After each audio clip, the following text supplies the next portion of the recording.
hello' নমস্কাৰ কমৰক চুদং লগতে কোনোবাই কাৰ্ডুম কি খবৰ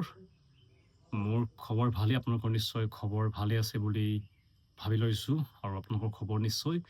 কমেণ্ট বক্সত জনাব নাপাহৰিব বৰ্তমান SSC GDৰ পৰীক্ষা বহুতেই দি আছে তেওঁলোকক মোৰ ফালৰ পৰা থাকিল all the best of luck তোমালোকৰ পৰীক্ষা ভাল হ'ব লাগে লগতে তোমালোকে যোনটো লক্ষ্য লৈ পিনি পৰীক্ষাটো দিছা এই লক্ষ্য তোমালোকে উপনীত হ'ব লাগে বুলি মোৰ ফালৰ পৰা থাকিল শুভেচ্ছা হয়তো আপোনালোকে বৰ্তমান গম পাইছে বৰ্তমান অসমত আকৌ এবাৰ আহি গৈছে মামাৰ আকৌ তেওঁ জিকিছে এতিয়া তেওঁ মুখ্যমন্ত্ৰী পদত আকৌ দ্বিতীয়বাৰৰ কাৰণে তেওঁ শপত গ্ৰহণ কৰিব ইয়াৰ লগতে বহুতখিনি প্ৰশ্ন কৰিছে যেন কেতিয়া ইণ্টাৰভিউ হ'ব বহুতে তেওঁক মই চাইছোঁ তেওঁৰ যোনটো ফেচবুক পোষ্ট দিছিলে তাতে বহুতখিনি আমাৰ অসমৰ কেণ্ডিডেটসকলে কমেণ্ট কৰিছে যেন অতি সোনকালে অসম পুলিচৰ ইণ্টাৰভিউ হ'ব লাগে বুলি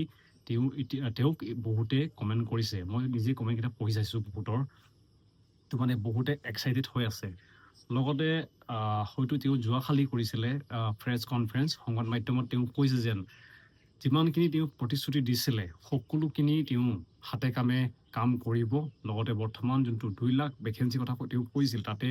প্ৰায় 25,000 ভেকেঞ্চি অকল অসম পুলিচতে থাকিব বুলি তেওঁ কৈছে আগৰ ভিডিঅ'ত তেওঁ কৈছিলে আগৰ ভিডিঅ'টো মই দেখাই দিম লগতে যোৱাকালি তেওঁ কি কৈছিলে এইটো দেখাই দিম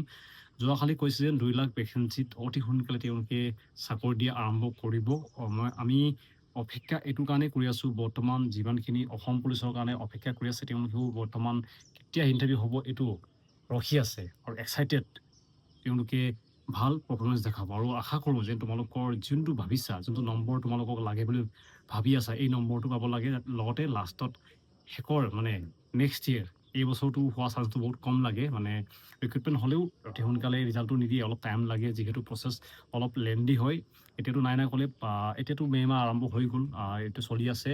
অতি সোনকালে হয়তো ইণ্টাৰভিউ হোৱা চান্স আছে এইটো কাৰণে তোমালোকৰ নিজৰ পালৰ পৰা বেষ্ট দিব চেষ্টা কৰা লগতে সময় কেতিয়াও তোমালোকে নষ্ট নকৰিবা কিয়নো যদি তোমালোকে সময় এনেই নষ্ট কৰি আছা তোমালোকক সময় নষ্ট কৰি পেলাব সেইটো কাৰণে সেইটো সদায় মনত ৰাখিবা লগতে আমাৰ মা দেউতাই দিনক দিনে তেওঁলোকৰ বয়স বাঢ়ি গৈ আছে তেওঁলোকক আমি আৰাম দিব লাগিব আৰু এই আৰাম দিয়াৰ আমাৰ দায়িত্বটো আছে আমাৰ কৰ্তব্য এইটো অকল এইটো কোৱা মানে কথা নহয় এইটো আমাৰ এইটো কাম দিনক দিনে আমাৰ মা দেউতাৰ গাৰ শৰীৰৰ জোৰটো আগৰ নিচিনা হৈ থকা নাই তেওঁলোকক আমি আৰাম দিব লাগিব আৰু যিমানখিনি সময় নষ্ট কৰি আছে এনেই ফিল্ডলৈ নাযাব যদি ফিল্ডলৈ গৈছে কিবা এটা শিকিব কিবা এটা কাম কৰিব সদায় ফিল্ডলৈ গ'লে যেন আপুনি ৰানিং ভাল কৰিব এইটো নহয়